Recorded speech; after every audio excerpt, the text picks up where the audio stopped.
Welcome to Justice Trek. My name is Ted Kilvington, and this is an audio and video log that journeys through comic book history as I discuss individual comic book stories of Star Trek, the Justice Society, and the world's greatest superheroes, the Justice League of America. Justice Trek is the only show devoted to the entirety of these great comic book series, from the 1940 debut of the JSA, the launch of the JLA and Star Trek comic books in the 1960s, and right up to comics hot off today's shelves. This show will impact you in 5, 4, 3, 2, 1.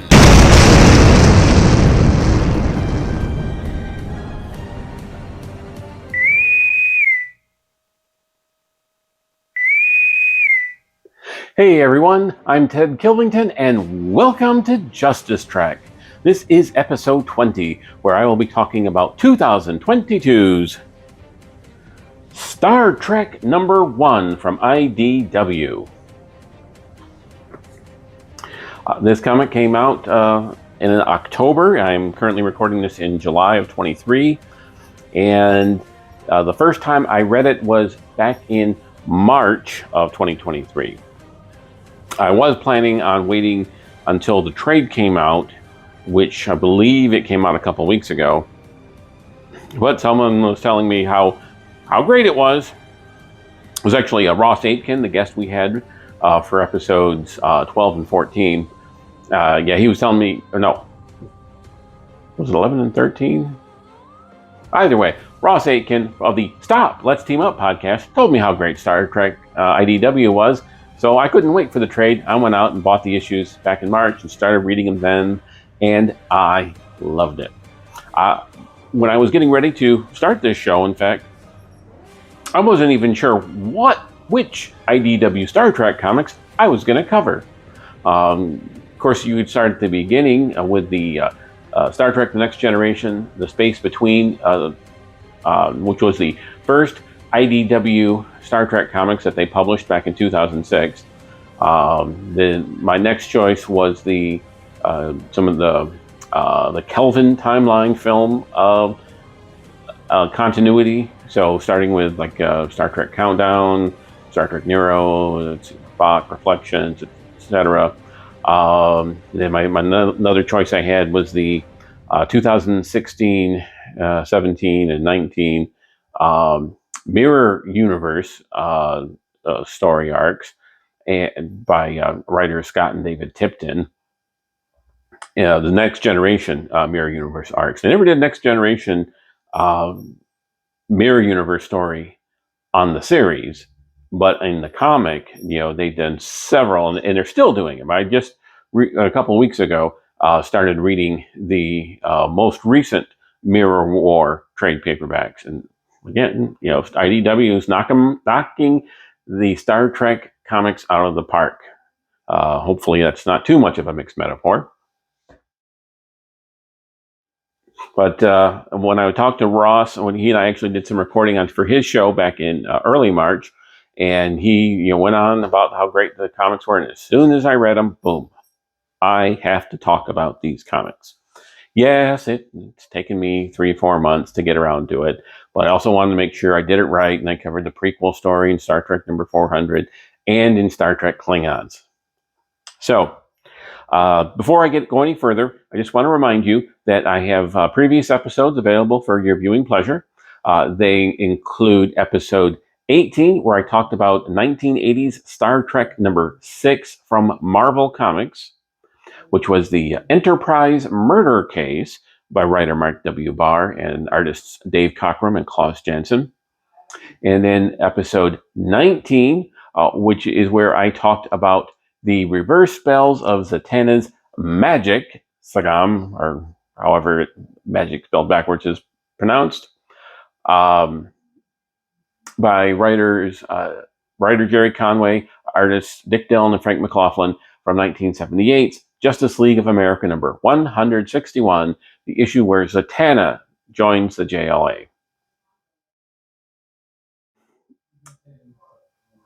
If you are enjoying what I'm doing here with Justice League, Justice Society, and Star Trek comics, please click like, click subscribe. Okay, let's get on with the show. Now, there is some background information you should know before we get into this particular comic.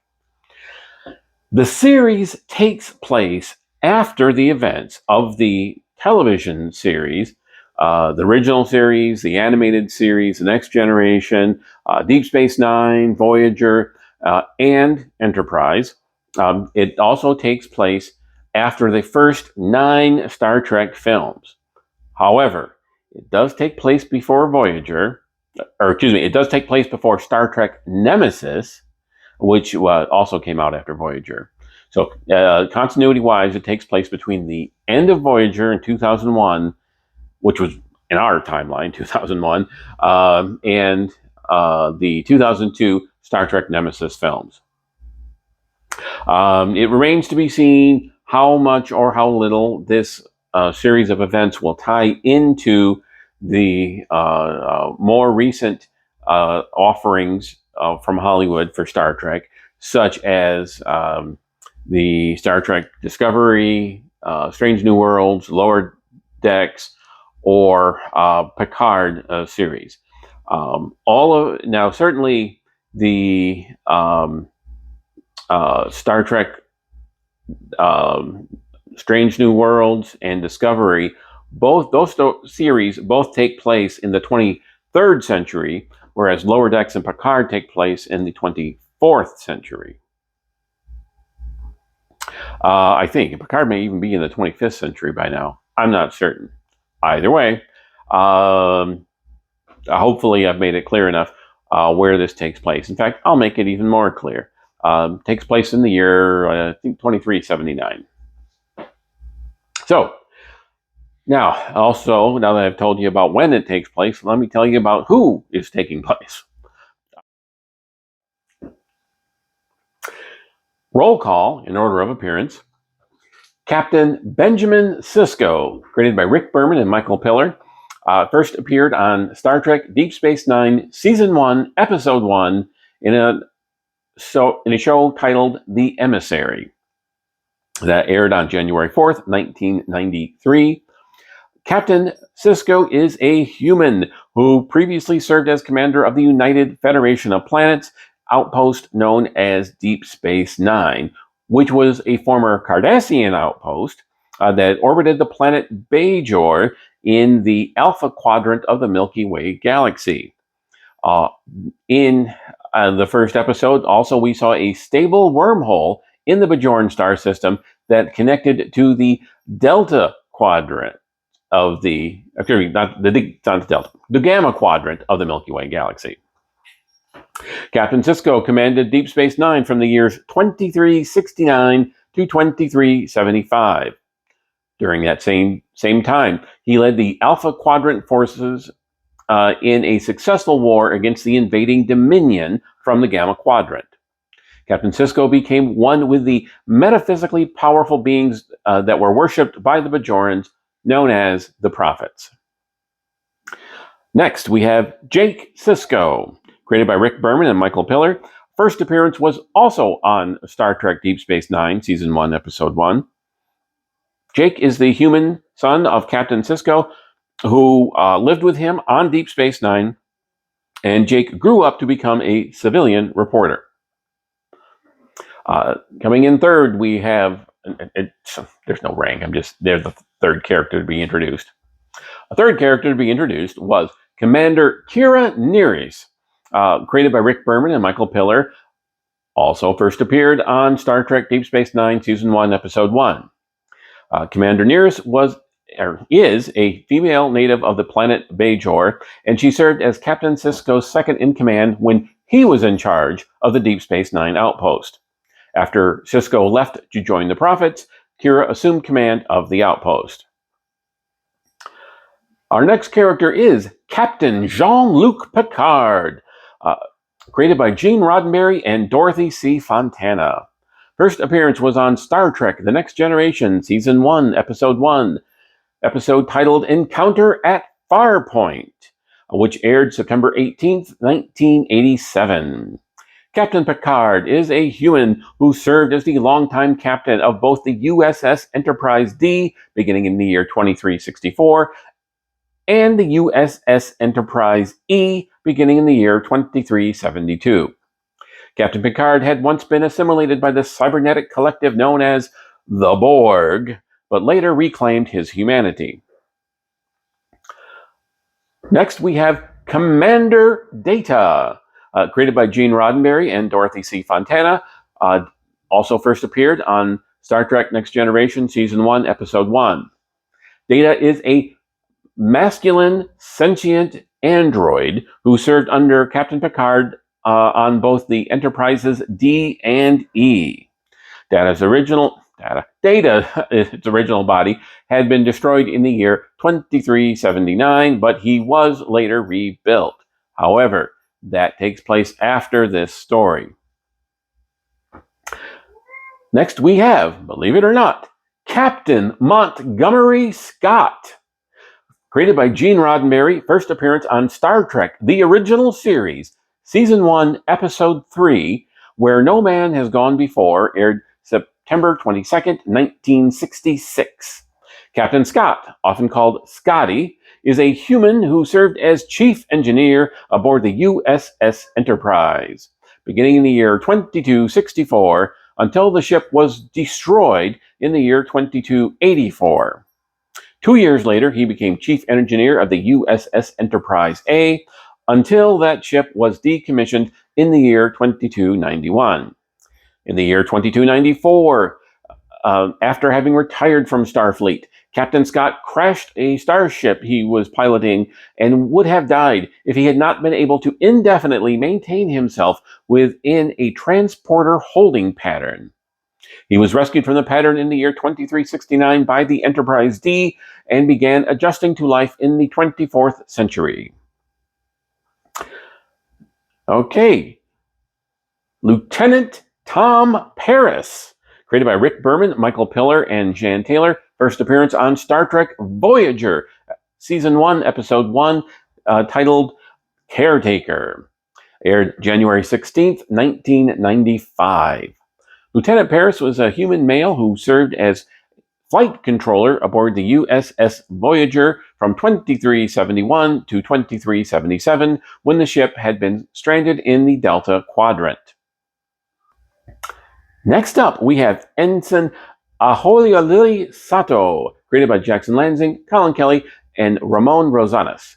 First appearance was in this very issue.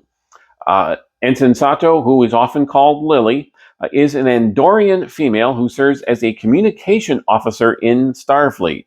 She is a descendant of the 22nd century human astronaut officer Hoshi Sato, who had served aboard the pre-Starfleet vessel Enterprise NX-01. Next up, we have Ensign Talir, created by Jackson Lanzing, Collin Kelly, and Ramon Rosanas. First appearance was also in this issue, and Ensign Talir is a Vulcan science officer in Starfleet.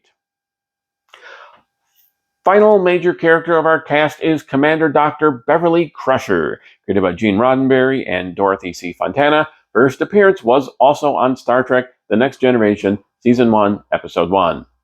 Dr. Crusher is a human female who served under Captain Picard on both the Enterprises D and E.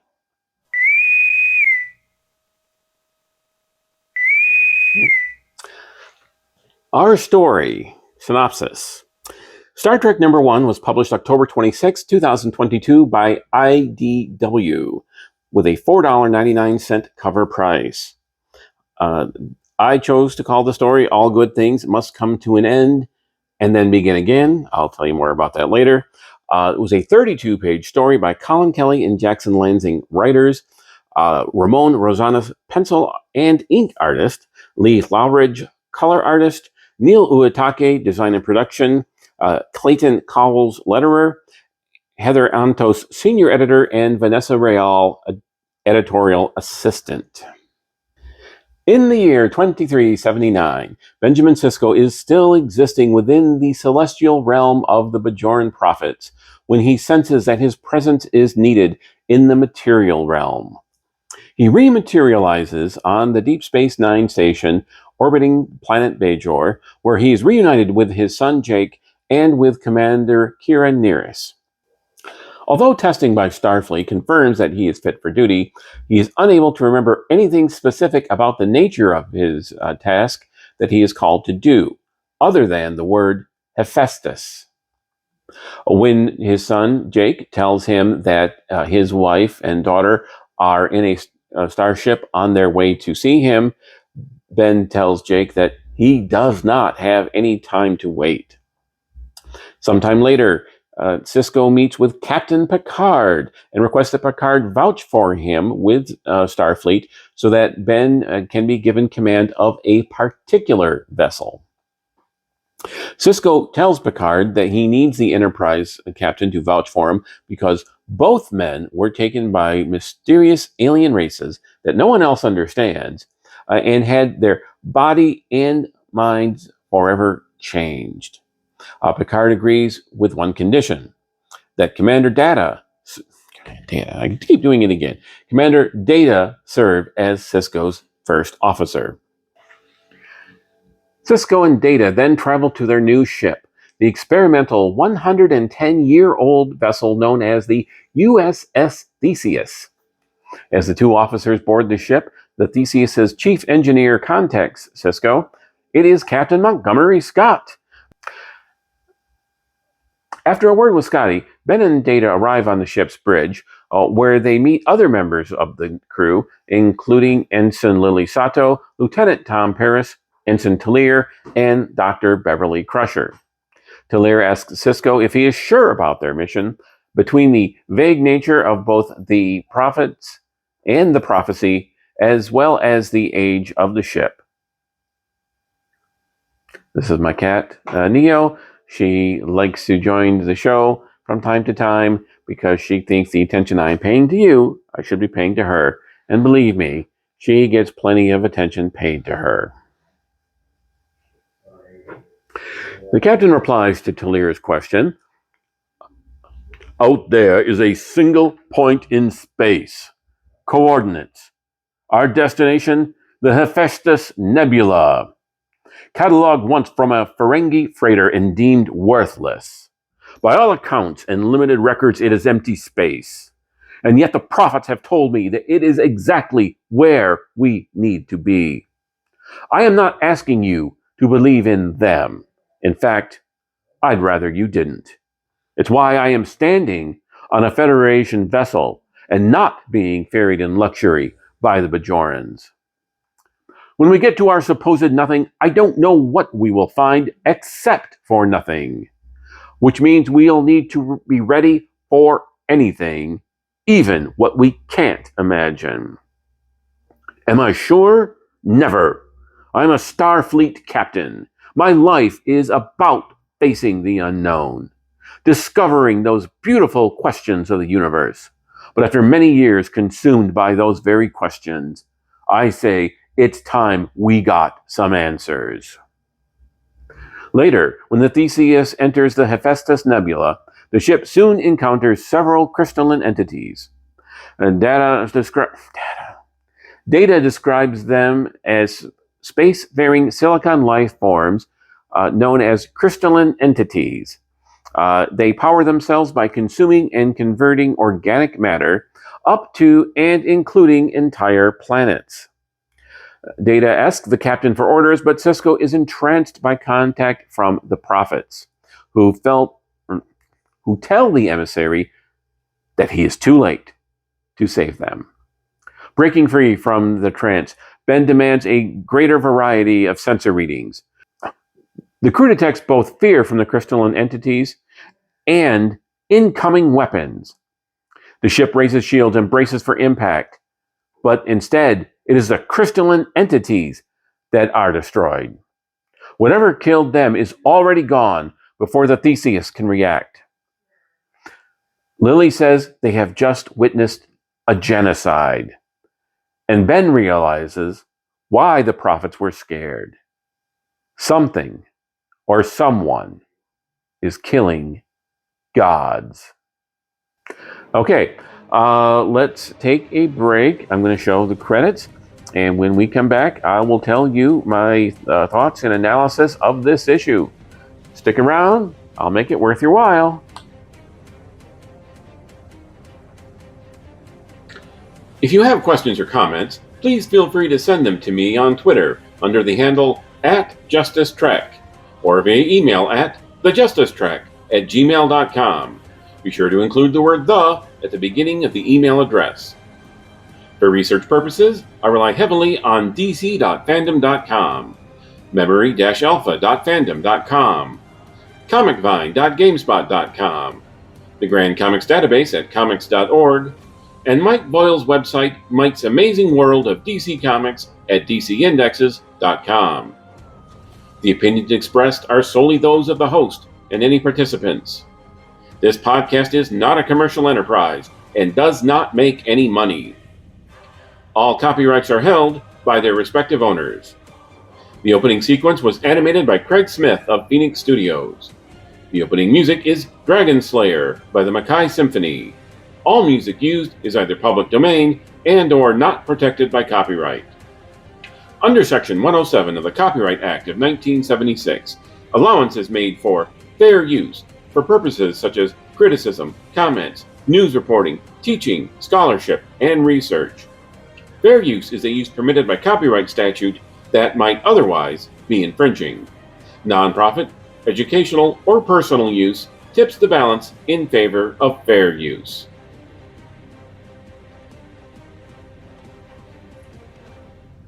Hey, welcome back. Thanks for sticking around. This issue had many covers, as is the tradition with current comics. Cover A, which is the version I have, was penciled and inked by Ramon Rosanas, and Lee Lowridge served as the color artist. This cover sums up the story, and since it was by the same artist who did the interior art, it provided a good consistency. Cover B was by Declan Shelby, pencil, ink, and color artist. Captain Sisko was the only character on this cover, and I would prefer to see more, but I did think that the bones floating in space next to what appeared to be a comet was a very good symbolic representation of the story on the inside. Cover C was by David Aja, a pencil, ink, and color artist. Now, this one was designed like a 1950s sci-fi paperback novel. Not bad, but it was also pretty generic and really has nothing to do with this particular story other than the image of the Theseus. Cover D was by Rachel Stott, pencil, ink, and color artist. This one is my favorite. While it has the same characters as cover A, it has them in a variety of poses and facial expressions. I also love the bit which looks like Dr. Crusher is about to grab the Theseus in her hand. Cover E was merely a blank sketch cover. The idea behind this is people who buy the blank sketch covers will have an artist draw a sketch for them on the cover. Now, there also was an online exclusive variant, and that was by Angel Hernandez, pencil ink artist, and Fran Gamboa, color artist. Not a bad image with the cosmos in someone's eye, but we don't know for sure who or even what they are. My guess is it's probably not the Andorian because of the Andorians have blue skin, and this character clearly did not. The image is also generic, and it actually reminds me most of the visual effect given to Commander Gary Mitchell's eyes when he appeared in the second original series pilot, Where No Man Has Gone Before. Gary Mitchell was actually killed off in Star Trek number 400, published about a month before this issue. There was a retailer exclusive variant A, that was by Ramon Rosanas, pencil and ink artist, which was the same as cover A, but with no color. And there was retailer exclusive variant B, that was by Francesco Francavilla, who was the pencil, ink, and color artist. Now this, to me, it was one of the weaker versions as it only has one character and it lacks any symbolism or connection to the story. And then finally, retailer exclusive variant C was the same image by Francisco Francavilla, but with no trade dress. So it was a virgin version variant. Okay, here's my notes. I'm going to do a page by page analysis. First, the inside front cover. There actually is no formal story title on the credits page. I mentioned earlier that I gave it a title, but what does appear on the credits page is the phrase, all good things must come to an end and then begin again. So since it did appear there, I chose to use it as the story title. Now that also was a good tie-in to past Trek. You may or may not recall that in the final episode of the Next Generation series, the story title was All Good Things. Now, all good things is generally considered shorthand for the phrase, all good things must come to an end. However, it ties into the series launching, which is begin again. So yes, some things end, but life goes on. And for every ending, there is a beginning. On page 1, we see Sisko floating naked in a fetal position in whatever limbo that is home to the Bajoran prophets. Page 2, I could just as easily have used Where No Man Has Gone Before as a story title, but of course that was used in the aforementioned original series, Season 1, Episode 3. Page 3, this page was all text, and it was a very good way to catch readers up on what has gone on in Jake's life. My biggest complaint about the Star Trek Klingons one-shot was that there was not enough information about the backstory of Emperor Kahless and the life of Klingons in his time. That issue had 4 two-page spreads, but didn't manage to work in a single text page like this one. Page 4. We see Jake is frustrated because although he has been doing a lot of writing, no one has been buying his stories. Kira replies that he doesn't have to be a reporter just because he wanted to be one when he was 13. Now, I see this as a story flaw. Jake doesn't need to make money, as he is obviously surviving without living on Deep Space Nine. And of course, anyone can tell a story, real or fake, today, and it can be available to the whole world. I mean, I'm just some guy sitting in his basement, and I've got you folks listening to me right now. If Jake had a story, real or fake, that he wanted to tell to the world, I'm sure that in the 24th century, they have some means of communicating such stories. Whether or not anybody pays attention to him is, of course, a different question. It's like the American First Amendment guarantees you the right to say what you want. It doesn't guarantee that anyone's going to listen to you. Page 5. I like that even though Ben has been given an urgent mission by the prophets, his first thought after leaving the realm of the prophets and returning to Deep Space Nine is his son. I also like how Ben is troubled by the fact that once he returns to the physical realm, he can no longer constantly hear the prophets, which will make it difficult for him to carry out their mission. He's been one with a collective for 4 years now, only now he's not. And regardless of whether or not you personally would like it, you have to admit it would definitely take some readjustment. Page 7. On this page, we see Ben being examined by Starfleet, both physically and mentally. We also see Ben being celebrated as a holy man by the Bajorans.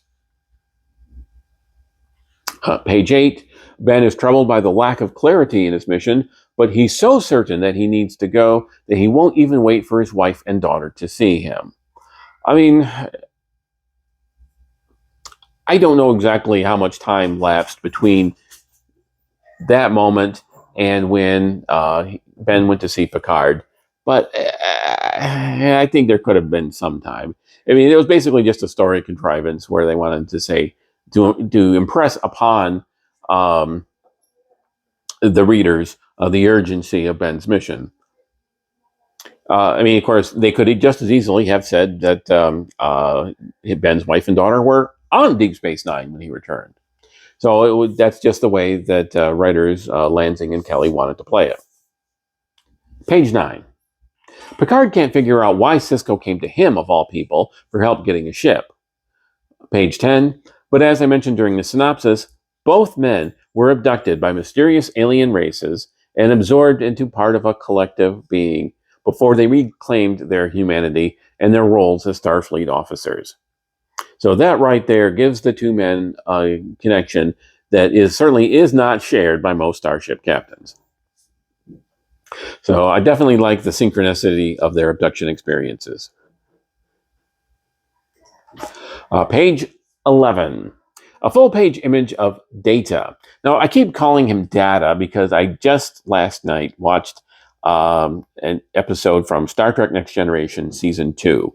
And it's one of the recurring things for the first couple episodes of the season is that the new doctor, Pulaski, has trouble accepting Data as a person. And she keeps wanting to call him Data, perhaps as a microaggression to show her displeasure of this artificial personhood as she sees it. Now, I do like how when Data appeared on this page, he apparently came ready to go. It's like Picard said, "Oh, sure, I'll give you a ship, but you got to agree to take first officer of my choosing." And Data just happened to be there, ready to go at that moment. And I really doubt how the Theseus was just sitting around waiting for Picard to give it to someone. I mean, granted, Picard was a experienced starship captain, but usually those decisions on who gets to be a captain are not decided by one other starship captain. Page 12. It's a great touch that not only does Data play the card game Crazy Eights by himself to pass the time, but he is wearing his poker visor while doing it.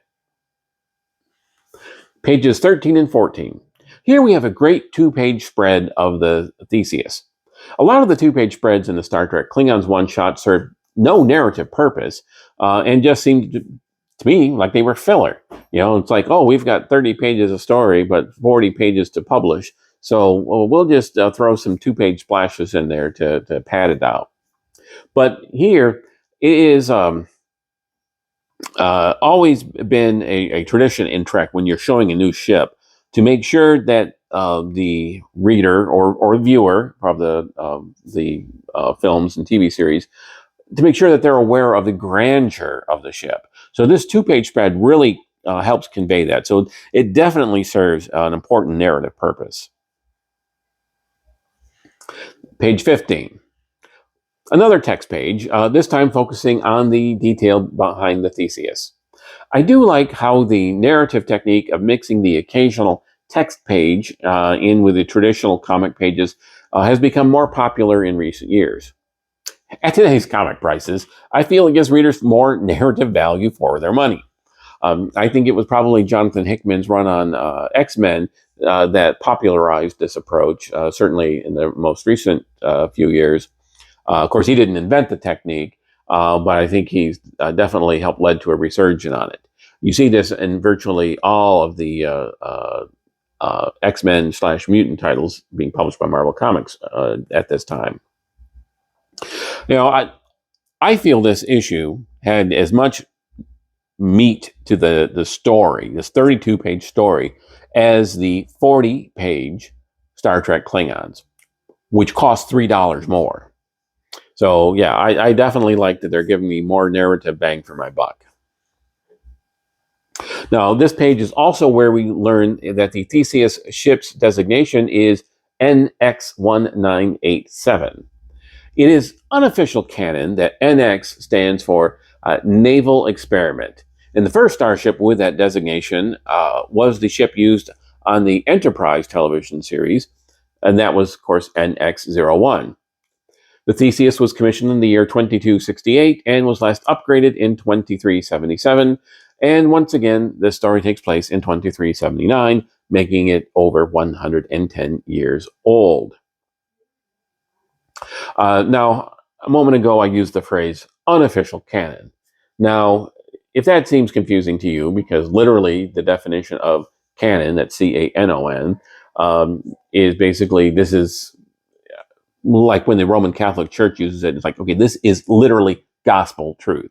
So when it comes to fictional canon, it basically, they're saying this is the definite facts about this fictional character or setting. However, Star Trek often uses a lot of unofficial canon because, of course, there's not just what we get from Hollywood in the movies and TV shows.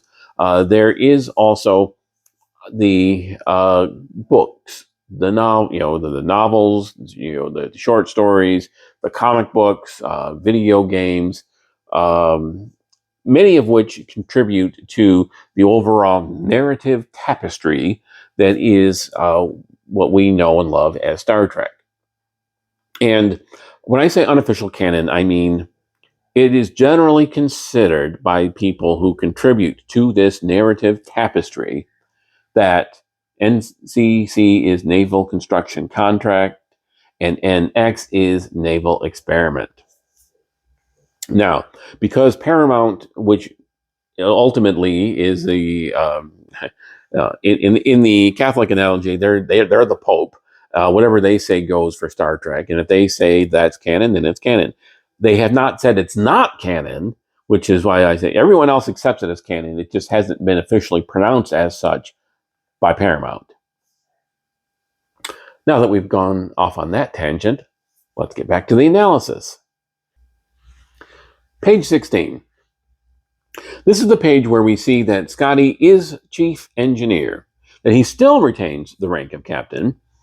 So technically, he is a higher rank than First Officer Commander Data. We also learned that he calls the Theseus his masterwork. So he had a lot to do with the current design of the ship. Page 17. Now here Scotty mentions that the ship was designed to be modular, making it easier to add new technology and upgrades to the existing Starship frame. And Scotty transfers command of the ship to Sisko, so technically Scotty was in command of the ship up to this point. Pages 18 and 19. Here we have a 2-page spread showing Sisko and Data entering the bridge of the Theseus for the first time. Now, while I appreciate the narrative impact of such a large image, as I mentioned a moment ago, there are times when a 2-page spread is very vital to conveying something to the reader. But this particular spread, it seems like too much of the space was not utilized efficiently. For example, the focus of the image is the navigation console. It not any of the Starfleet people in the room. And of course the console, you don't even see the actual controls that are being used by the navigators, or you just see the back of it that faces away from all of the crew. So this image to me was a miss. I also thought that perhaps we could have seen more of the other crew members, not just the 6 on the bridge crew plus Sisko and Data. We don't even get to learn the names of all of the bridge crew in this story. On page 20, we are introduced to the ship's navigator, Tom Paris, who, of course, was on Star Trek Voyager, and in continuity, he was on the USS Voyager. We see the 2 new characters, the Andorian-human hybrid, Lily Sato, as she likes to be called, Lily, and we see the Vulcan Talir. Page 21. We are now introduced to the final major player in this issue, Dr. Beverly Crusher. Despite having previously been examined by Starfleet physicians, and despite having gained enough confidence from Starfleet leaders that they have allowed, not only given him command of this vessel, but allowed him to chart his own mission, Dr. Crusher insists that she will have the final say on Sisko's fitness for duty. Now, on this page, Talir has a question for Sisko, but before he can ask the question, he refers to Theseus using a non-binary pronoun. And when Lily tries to correct him, saying, everybody knows ships are girls. Talir tells her that the gender binary is illogical, and we both know it. Regardless of how one feels about human gender identity, I will agree that assigning a gender to an inanimate object, such as a starship, is indeed illogical. Now, I don't know if this means that Talir himself is non-binary, but I say himself. He has the appearance. He has a masculine appearance in the comic, so I call him a him. And it's a big debate today. Some people think we should not use any pronouns and just go by them and they and their. Some people think we should be able to choose our own pronouns. So apparently that debate is still going on in the 24th century. Page 22. Now, Talir's question is, Captain Sisko, your service record speaks for itself, as does the medical and scientific analysis of your physiology post-abduction by the non-temporal beings known to the Bajorans as the Prophets, a species whose very existence is still scientifically theoretical. You have been clear in the provided briefings that the mission of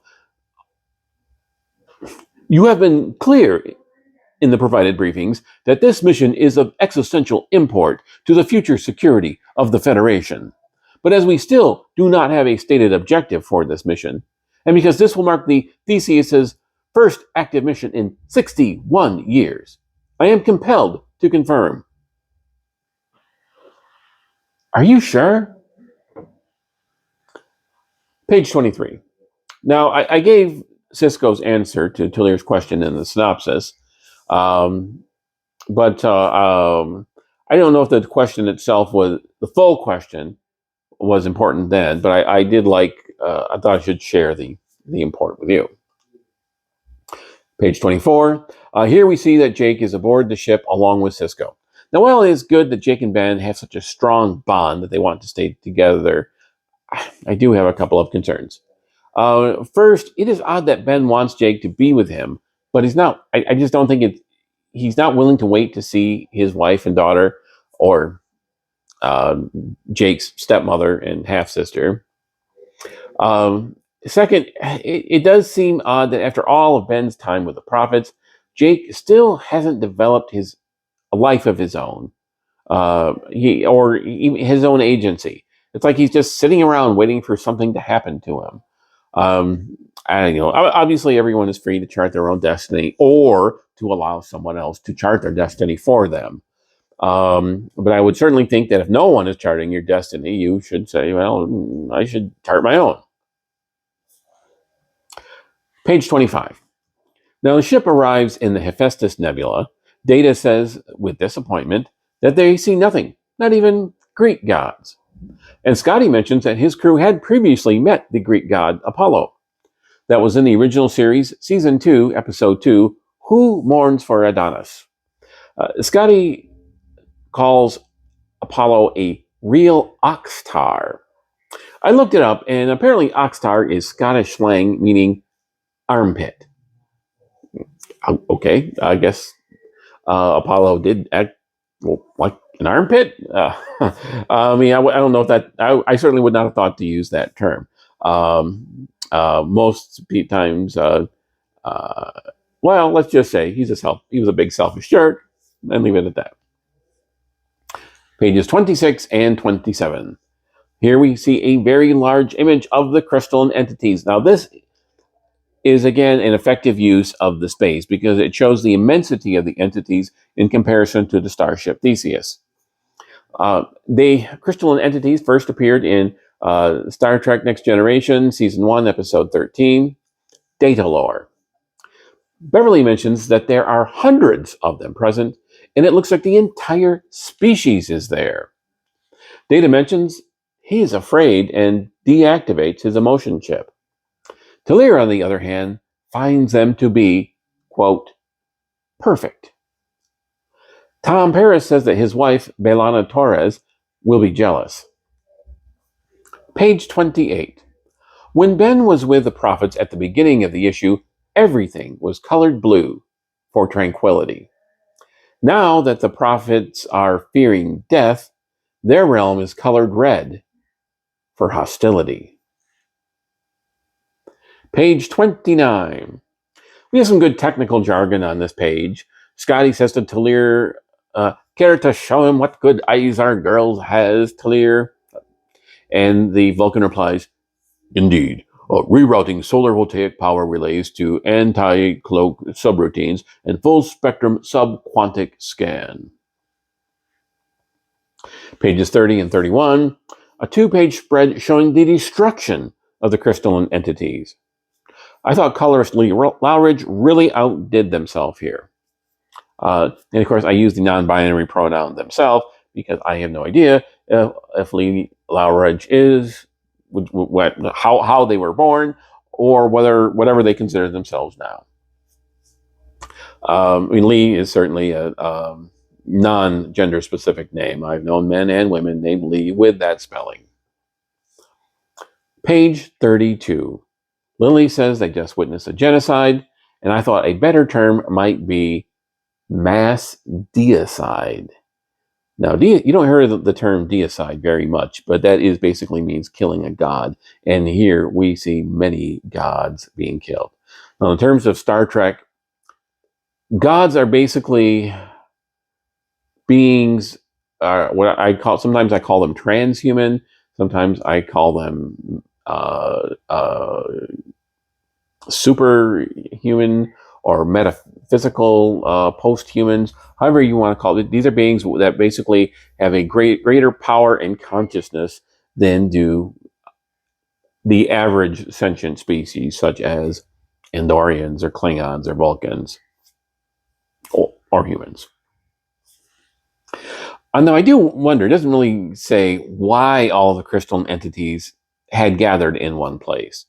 I'm presuming they didn't suspect that they were going to be a genocide there, or they wouldn't have all gathered in that one spot. Final thoughts?